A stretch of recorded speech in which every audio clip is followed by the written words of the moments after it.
Okay, this is actually a video I'm making by request. One of my subscribers asked that I cover this subject, so I'll do that therein. It is an important subject, and that is this 1.7 billion bill that the European Union has just handed the United Kingdom. Uncharacteristically, David Cameron expressed some pretty angry emotions after this was announced by the European Commission. The rationale for this is that our economy grew slightly faster, slightly more than expected. Therefore, in order to balance out the European Union, we have this massive fine. Several other countries, not fine, but bill, several other countries do as well. Italy, I believe the Netherlands, and the leaders of those respective countries are equally angry. Cameron has made it clear we're not going to pay this sum of money. It's utterly unacceptable, and he's been pretty forceful on this issue. He went into the European Parliament.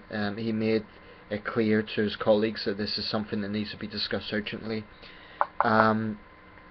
What he also done was acknowledge that there are adjustments depending on GDP growth within the Eurozone. So, for example, he accepts that there's going to be a slightly higher annual bill if an economy grows. He made it clear he accepts that, but not on this scale and not this sort of deadline. It's December the 1st we're expected to pay.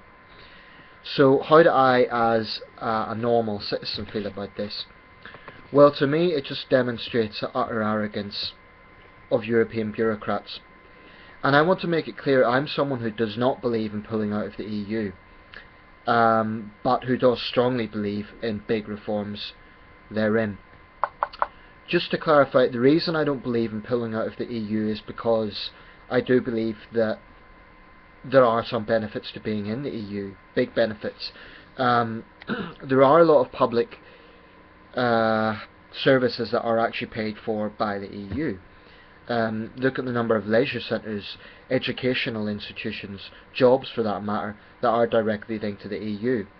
So pulling out, pandering to the tabloid press would not necessarily be the answer. However, I do fully understand the frustration of those who feel that the EU acts in a very arrogant manner.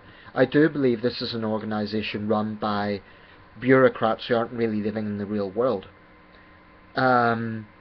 And they have a profound arrogant attitude to ordinary EU citizens, not just in Britain, but in other countries as well. Now, Britain is very generous when it comes to EU contributions, so we do play our part in this club. So to get this £1.7 billion euro bill and be told we have to pay by the 1st of December, I think it is an utter disgrace. There are some people, for example, in Britain's opposition party saying Cameron should have seen this coming, that we had representatives at the meetings. I think those are fair arguments, and I think the government does need to answer some questions as to why this wasn't brought up at those meetings. So in that sense, are they insinuating that the European Union has done this, taken them by surprise? Surely the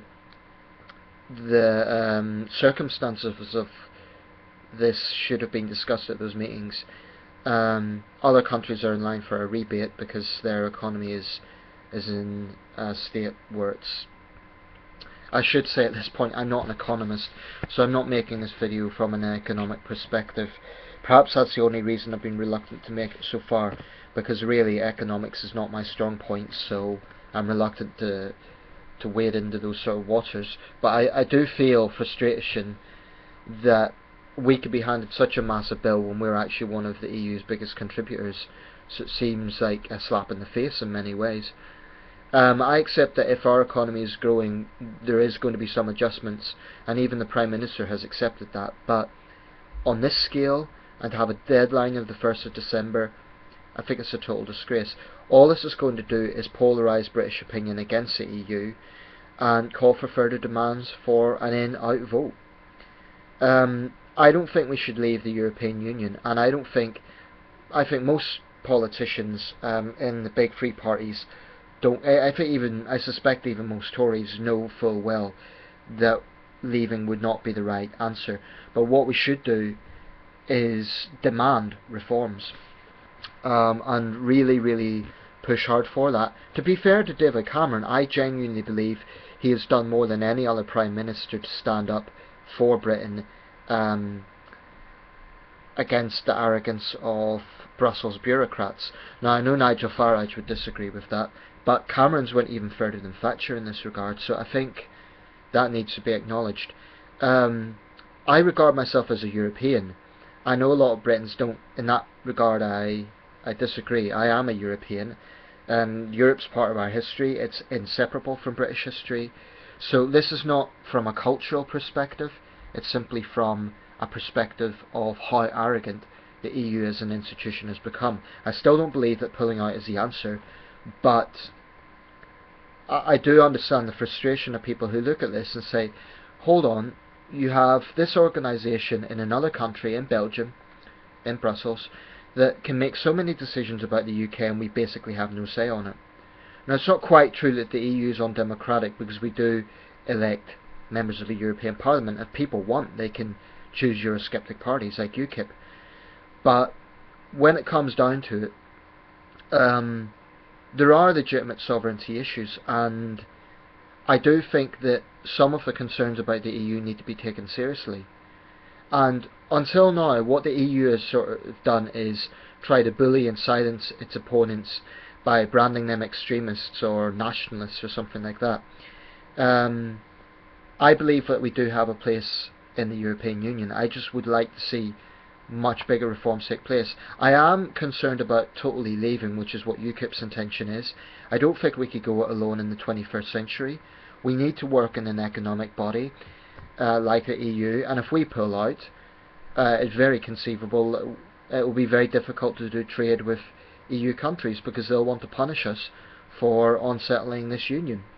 So I'm not convinced about UKIP arguments that pulling out is the right idea, and I also would like to see more balance in the British press, especially the tabloids, although that's asking for a lot, about the positive as well as the negative. The gutter press only focus on the negative. However, a lot of the frustration is justified, I think. And when you get nameless EU bureaucrats who probably aren't even elected by their own people, who are making decisions about nation states, then it's understandable that there is a lot of anger. So basically, I don't think we should pay this at all to send out a strong message. There might be repercussions, there might be fines, but that's the price we're going to have to pay for standing up for British sovereignty.